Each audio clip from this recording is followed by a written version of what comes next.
जी हाँ दोस्तों, एक बार फिर से आप सभी का हमारे YouTube चैनल पर स्वागत है। दोस्तों, रिसेंटली आप लोगों ने एक आर्टिकल देखा होगा इसरो और नासा से जुड़ा हुआ। अगर नहीं भी देखा है तो टेंशन मत लीजिए, आज मैं आप लोगों को बता देता हूँ। दोस्तों, इसरो से USA ने अपना टेक्नोलॉजी को मांगा है। जी हाँ, उन्होंने कहा है कि भाई अपना टेक्नोलॉजी मुझे बेच दो। तो दोस्तों, आज हम लोग ऐसे मुकाम पे पहुंच चुके हैं जहां हम लोग USA से नहीं बल्कि USA हमसे हमारा टेक्नोलॉजी को खरीदना चाहता है। और यह बात कंफर्म कर दी है इसरो के चीफ ने।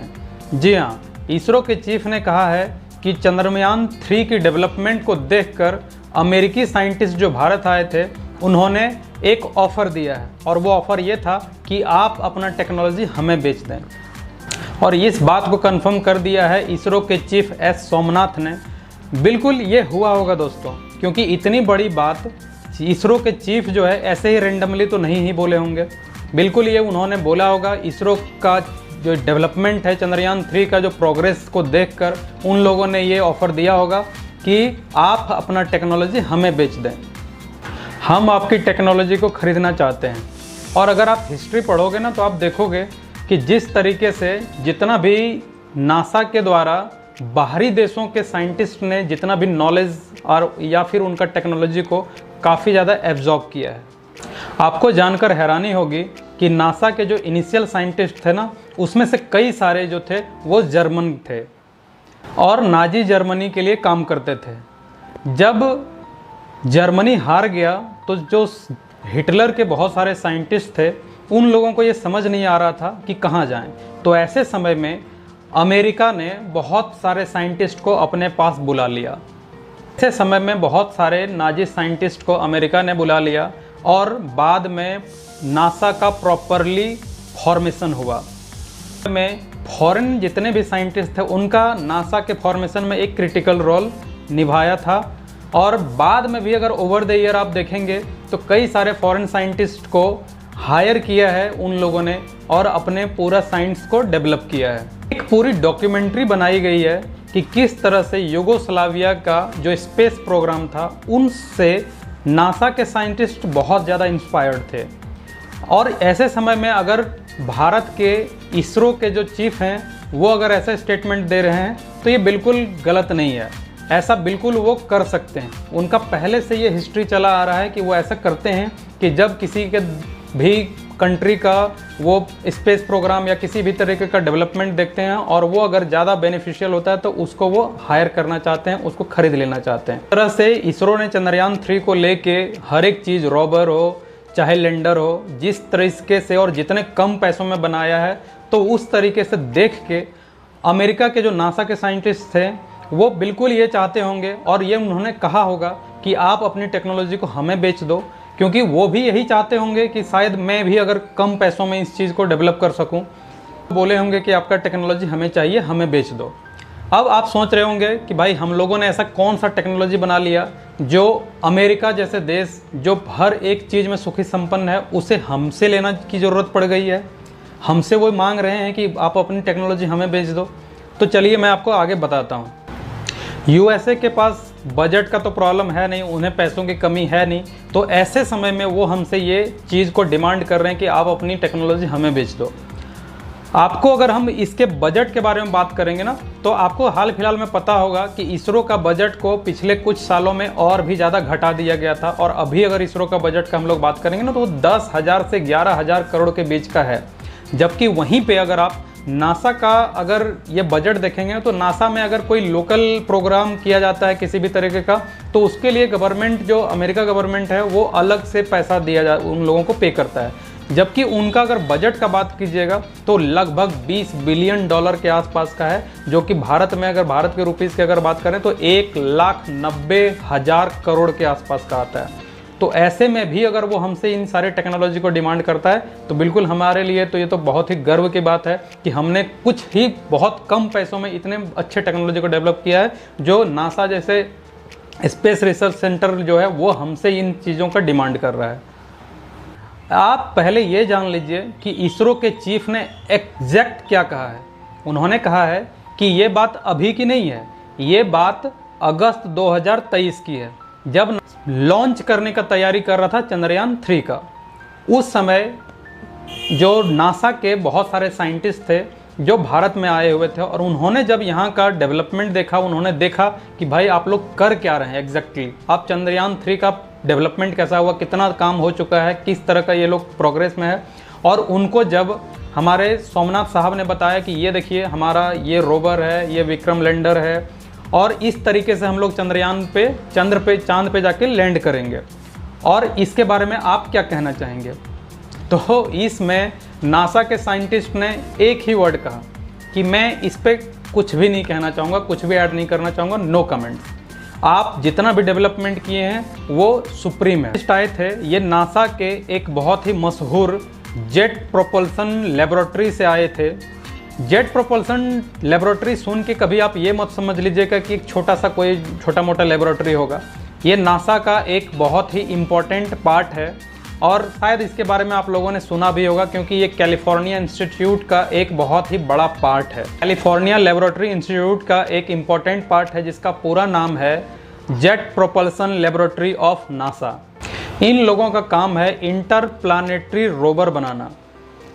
मून पे कौन सा रोवर उतरेगा, क्या होगी, इंजीनियरिंग कैसे यूज़ करना है, इन सारे चीज़ों को डिसाइड किया जाता है इसी इंस्टीट्यूट के द्वारा जिसका हम बात कर रहे हैं, jet propulsion laboratory of NASA.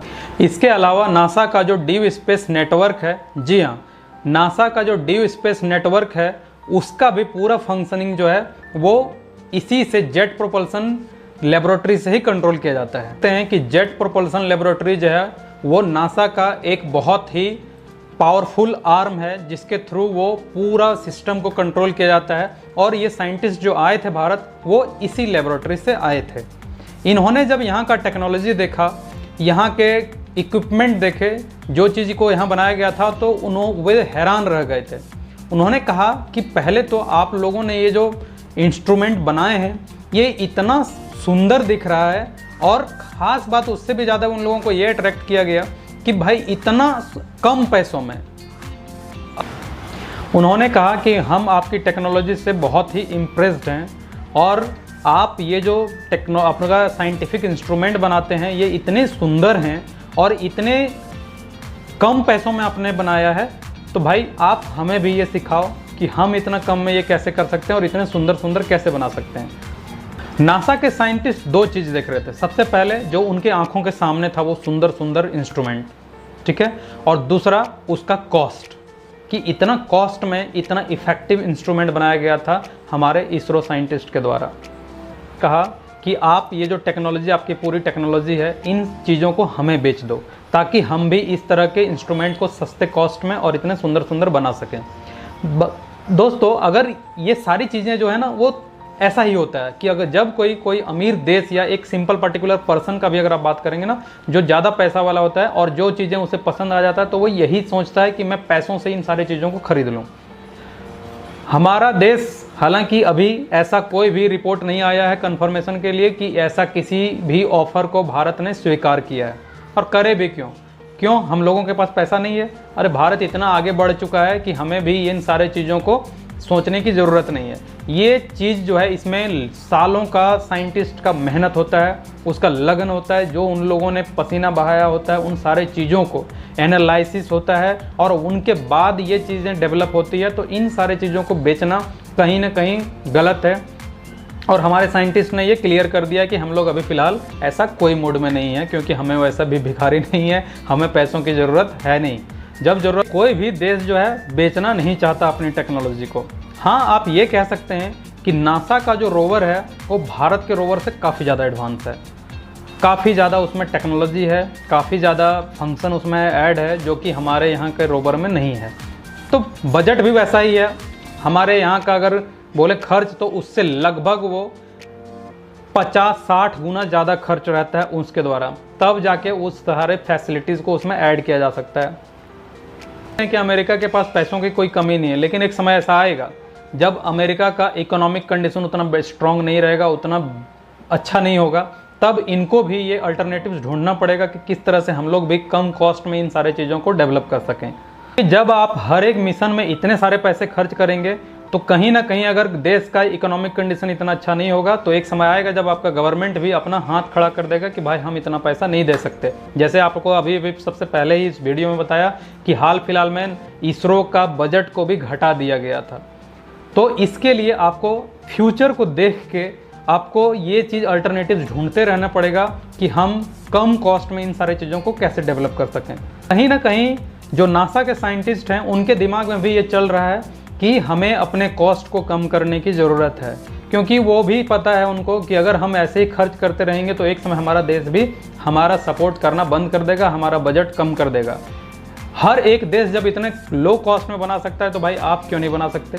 तो नॉर्मल ये यही चीज़ है और इसीलिए कहीं ना कहीं वो ये ध्यान में रख के ही भारत आए ताकि यहाँ के टेक्नोलॉजी को वो देख सके, यहाँ के डेवलपमेंट को देख सके, और इसीलिए उन्होंने ये ऑफ़र किया कि आप अपनी टेक्नोलॉजी हमें बेच दो। तो हम लोग कह सकते हैं कि कहीं ना कहीं धीरे धीरे गौर करने लगा है वो लोग भी। पैसा कितना हो, एक समय आता है जब वो कहीं ना कभी आपका कंडीशन ख़राब हो और आपको इन चीज़ों को मेंटेन करना पड़ता है, अपने आप को कंट्रोल करना पड़ता है इन खर्च को। हमारा देश एक ऐसा देश है जहां सबसे ज़्यादा IITians का डिमांड होता है, क्योंकि ये माना जाता है कि IITian का ब्रेन काफ़ी तेज़ काम करता है, उनका IQ पावर काफ़ी ज़्यादा होता है। अगर आप किसी भी इंस्टीट्यूट से अगर IITian को अगर आप हायर करते हैं ना तो समझ जाइए कि आपका काफ़ी ज़्यादा वो जो मार्केट में वैल्यू है वो बढ़ा देगा। उनका जो काम करने का तरीका होता है, उनका जो नॉलेज होता है वो काफ़ी बेहतर होता है। भारत के जैसे देश में जो IITian हैं उनके जैसा आपको कहीं पे भी एम्प्लॉय नहीं मिलेगा। हालांकि अगर आप बात करेंगे ना कि अपने देश के बारे में कि हमारा देश जो है वो, हमारे यहाँ जो साइंटिस्ट हैं उनका सैलरी कितना होता है, तो आप जान के हैरान हो जाएंगे कि हमारे यहाँ का जो सैलरी है ना वो एक IITian के सैलरी से लगभग आधा होता है। अगर हम लोग एक IITian का नॉर्मल जो IITian से पास आउट हैं किसी भी IIT से, तो उनका जो सैलरी का जो पैकेज होता है वो साल में कम से कम 20 से 30 लाख रुपए के आसपास होता है, जबकि हमारे यहाँ का जो साइंटिस्ट है वो मुश्किल से 11 से 12 लाख रुपए के आसपास साल में कमाते हैं। और आपको जानकर ये हैरानी होगी कि हमारे यहाँ देश में जो इसरो के साइंटिस्ट हैं ना उसमें बहुत ही कम जो है वो IITians हैं, बिल्कुल कम है, बिल्कुल। क्योंकि इन लोगों का जो IITian होते हैं उनका पैकेज काफ़ी ज़्यादा होता है। जो प्राइवेट कंपनी है वो बोले जैसे आपको कि 20 से 30 लाख रुपए का पैकेज आसानी से मिल जाता है, जबकि हमारे देश में अभी जैसे बताया कि हमारे यहाँ इसरो में उतना पैसा नहीं है। तो हमारा देश जिस दिन अपने टेक्नोलॉजी पे ये जो हमारा IITians हैं वो हमारे देश के लिए काम करना शुरू कर देगा ना, हमारे जो यूथ हैं वो इन चीज़ों पर तरफ इंटरेक्ट होना शुरू होगा, उस दिन हमारा देश सबसे ऊपर होगा। आपको एक बात बताऊँ, इसरो के जो चीफ है ना उनका सैलरी आपको पता है कितना है? वो 2.5 लाख पर मंथ है। अब आप सोच रहे हैं भाई ये तो काफ़ी है, हम लोग तो इसमें अगर 50,000 रुपया भी कमा लेते हैं तो सोचते हैं बहुत ज़्यादा है। तो 2.5 लाख अगर उनका सैलरी है तो वो तो काफ़ी ज़्यादा है, बिल्कुल वो ज़्यादा है। लेकिन आप जब कंपेयर करेंगे ना कि उनका जो दिमाग है, उनका जो वर्क है, जो सालों का एक्सपीरियंस है, उतने सारे अपने आप को पूरी तरह से झोंक देते हैं, उन सारे चीज़ों को देखें तो आपको लगेगा उस सारी चीज़ों को कंपेयर करके कि ये काफ़ी नहीं है। जब एक IITian जो होता है वो हर महीने कम से कम 3 लाख 4 लाख रुपए कमा लेता है, तो फिर एक हमारा जो साइंटिस्ट है जो हमारे देश के लिए इतना हम लोग जिसके ऊपर प्राउड फील करते हैं और ये सीना तान के बोलते हैं कि हमारे साइंटिस्ट ने चंद्रयान 3 लॉन्च कर दिया, मंगलयान चला दिया, सूर्य पे कर दिया, ठीक है, आदित्य L1 चला दिया। तो ये सारी चीज़ों को हम लोग जब प्राउडली बोलते हैं तो उनका सैलरी भी सोचिए अब कितना होना चाहिए था, और वो भी 2.5 लाख तो चलिए ऐसे है, उसमें भी टैक्स वगैरह काट छाँट के जो है ना वो बहुत ही कम आता है। तो हम और आप, अगर आपसे मैं पूछना चाहूँगा कि बताइए अगर हमारे यहाँ के जो यूथ हैं, जो IITians हैं, उनका क्या सोच होना चाहिए? क्या उनका कोई ये अपना रिस्पॉन्सिबिलिटी नहीं बनता कि अपने देश के लिए कुछ करें? हर एक चीज़ पैसों से नहीं तोला जाता, लेकिन हमारे यहाँ के ऐसे नहीं है। जितने भी युवा हैं जब IITians कर बनते हैं तो सारे या तो फॉरेन कंट्री चले जाते हैं, बड़े बड़े कंपनी में जॉब करते हैं, हमारे देश के लिए काम करना नहीं चाहते क्योंकि उसमें सैलरी वैसा नहीं है। तो दोस्तों आज के लिए इतना ही। अगर आपको वीडियो पसंद आया तो प्लीज़ वीडियो को लाइक कर दें, और अगर आपने अभी तक चैनल को सब्सक्राइब नहीं किया तो प्लीज़ चैनल को सब्सक्राइब कर दें, क्योंकि ये वीडियो बनाने में ना काफ़ी ज़्यादा टाइम लगता है, काफ़ी ज़्यादा इन्फॉर्मेशन कलेक्ट करना पड़ता है, मेहनत लगता है। और अगर आप हमारे चैनल को सब्सक्राइब करते हैं, लाइक करते हैं, तो हमें भी मोटिवेट होते हैं हम लोग और